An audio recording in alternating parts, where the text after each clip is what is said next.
Kalau Bapak sedang mendengarkan ini sambil duduk santai atau mungkin sambil rebahan, saya ingin Bapak tahu satu hal lebih dulu. Tidak ada yang salah dengan tubuh Bapak hari ini. Perubahan yang Bapak rasakan bukan tanda kegagalan, bukan juga akhir dari segalanya. Itu adalah sinyal tubuh yang sedang berbicara dengan cara yang berbeda dari dulu. Banyak pria usia 60 ke atas merasa kaget ketika tubuhnya tidak lagi merespons seperti saat muda. Bukan karena lemah, tapi karena tubuh memang berubah ritmenya. Dan perubahan itu sering datang pelan-pelan, sampai suatu hari kita baru sadar, kok sekarang rasanya beda ya? Di podcast ini, saya tidak ingin Bapak takut, tidak ingin Bapak panik. Saya ingin Bapak merasa ditemani. Kita akan bicara pelan-pelan, jujur, dan realistis. Tidak menghakimi, tidak menakut-nakuti, hanya memahami tubuh dengan lebih baik. Sebelum kita lanjut lebih dalam, saya ingin mengajak Bapak berinteraksi sebentar. Silahkan tulis di kolom komentar. Usia Bapak sekarang berapa dan berasal dari daerah mana? Bukan untuk apa-apa, tapi supaya saya tahu saya sedang berbicara dengan siapa dan supaya Bapak tahu bahwa Bapak tidak sendirian di sini. Saya doakan untuk Bapak yang sedang mendengarkan. Semoga Bapak selalu diberi kesehatan, rezeki yang cukup dan berkah, usia yang panjang dan bermanfaat, serta dijauhkan dari segala macam penyakit yang memberatkan tubuh dan pikiran. Amin. Bagian 1. Mari kita jujur sejenak. Banyak pria usia 60 plus merasakan tubuhnya tidak sekuat dulu.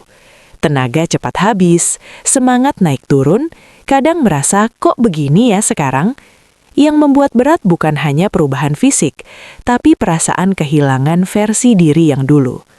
Masalahnya, banyak pria menyimpan perasaan ini sendirian, tidak cerita ke istri, tidak ke anak, tidak ke siapa-siapa. Karena sejak muda, pria diajarkan untuk kuat, diam, dan menahan. Padahal yang terjadi bukan kelemahan, yang terjadi adalah tubuh memasuki fase baru kehidupan. Bagian 2. Kesadaran. Tubuh berubah, bukan menyerah. Usia 60 plus bukan usia berhenti, ini usia menyesuaikan.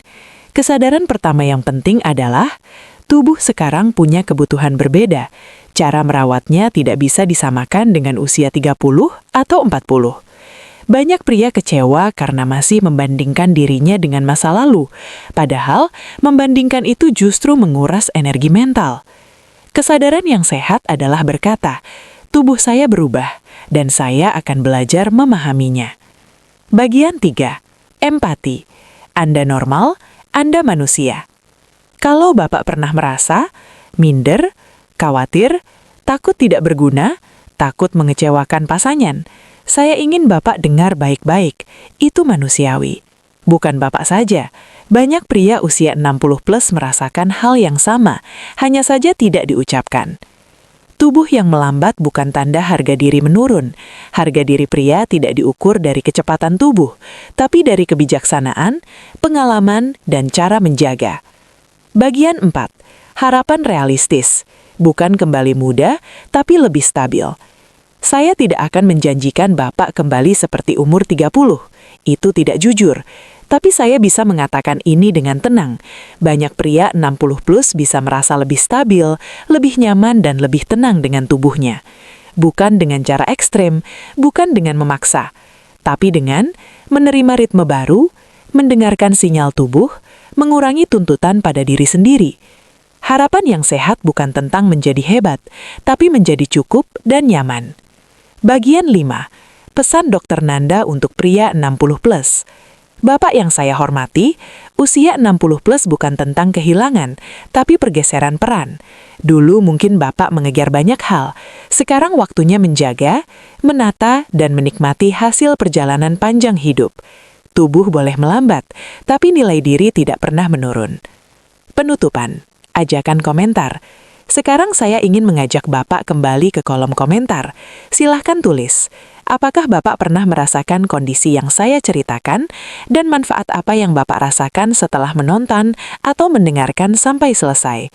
Cerita Bapak bisa menjadi penguat untuk pria lain yang mungkin sedang diam-diam berjuang.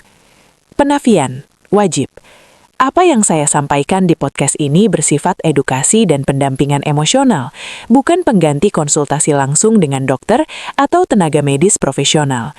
Jika Bapak memiliki keluhan kesehatan yang serius, silakan tetap berkonsultasi secara langsung agar mendapatkan penanganan yang tepat.